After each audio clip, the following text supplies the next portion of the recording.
ದಾಂಡೇಲಿ ನಗರದ ಹಳಿಯಾಳ ರಸ್ತೆಯ ಔಲಿಯಾ ಮಸೀದಿಯ ಆಡಳಿತ ಮಂಡಳಿಯ ವತಿಯಿಂದ ಮೌಲಾನಾ ತೌಹೀದ್ ರಜಾ ಅವರಿಗೆ ದ್ವಿಚಕ್ರ ವಾಹನ ವಿತರಿಸುವ ಮೂಲಕ ವಿನೂತನವಾಗಿ ಗೌರವಾರ್ಪಣೆ.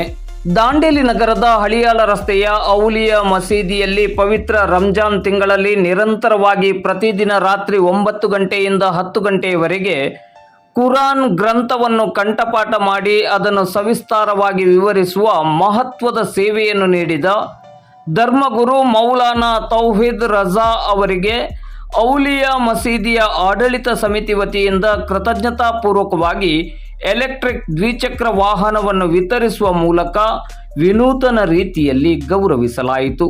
ಈ ಸಂದರ್ಭದಲ್ಲಿ ಮಾತನಾಡಿದ ಔಲಿಯಾ ಮಸೀದಿಯ ಆಡಳಿತ ಸಮಿತಿಯ ಅಧ್ಯಕ್ಷರಾದ ಇಮ್ತಿಯಾಜ್ ಅಹಮ್ಮದ್ ಅತ್ತಾರ್ ಅವರು, ಮುಸ್ಲಿಂ ಧರ್ಮದ ಪರಮ ಪವಿತ್ರ ಹಬ್ಬವಾದ ರಂಜಾನ್ ಹಬ್ಬದ ನಿಮಿತ್ತ ಕಠಿಣ ಉಪವಾಸವನ್ನು ಕೈಗೊಳ್ಳುವ ಸಂದರ್ಭದಲ್ಲಿ ಪ್ರತಿದಿನ ಎಲ್ಲರಿಗೂ ಮನಮುಟ್ಟುವಂತೆ ಕುರಾನ್ ಗ್ರಂಥವನ್ನು ಕಂಠಪಾಠ ಮಾಡಿ ಅದನ್ನು ವಿವರಿಸುವ ಕಾರ್ಯವನ್ನು ಅತ್ಯಂತ ಶ್ರದ್ಧೆಯಿಂದ ಮಾಡುವ ಮೂಲಕ ಮೌಲಾನಾ ತೌಹೀದ್ ರಜಾ ಅವರು ಎಲ್ಲರ ಅಭಿಮಾನ ಮತ್ತು ಗೌರವಕ್ಕೆ ಪಾತ್ರರಾಗಿದ್ದಾರೆ.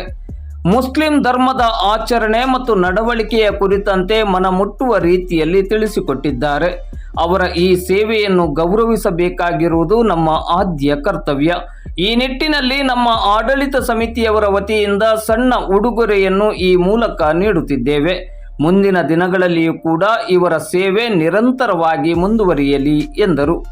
ಈ ಸಂದರ್ಭದಲ್ಲಿ ಮಾತನಾಡಿದ ಮೌಲಾನಾ ತೌಹೀದ್ ರಜಾ ಅವರು, ಎಲ್ಲವೂ ಅಲ್ಲನ ಕೃಪೆಯಿಂದ ಸಾಧ್ಯವಾಗಿದೆ.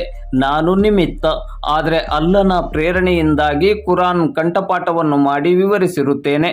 ನನ್ನ ಈ ಕಾರ್ಯವನ್ನು ಗುರುತಿಸಿ ಔಲಿಯಾ ಮಸೀದಿಯ ಆಡಳಿತ ಮಂಡಳಿಯವರು ದ್ವಿಚಕ್ರ ವಾಹನವನ್ನು ನೀಡುವ ಮೂಲಕ ನನಗೆ ಮತ್ತಷ್ಟು ಅಲ್ಲಾಹನ ಸೇವೆ ಮಾಡಲು ಶಕ್ತಿಯನ್ನು ತುಂಬಿದ್ದಾರೆ ಎಂದರು.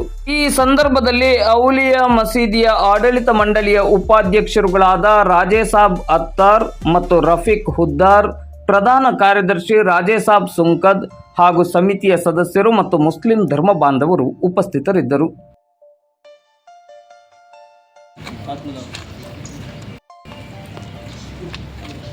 आगे पकड़ को हाथ मिलाने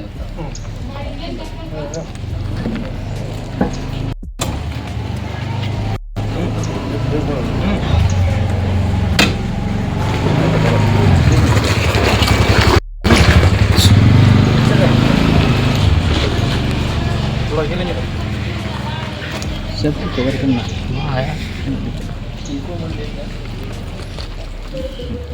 चिप्सी कर ले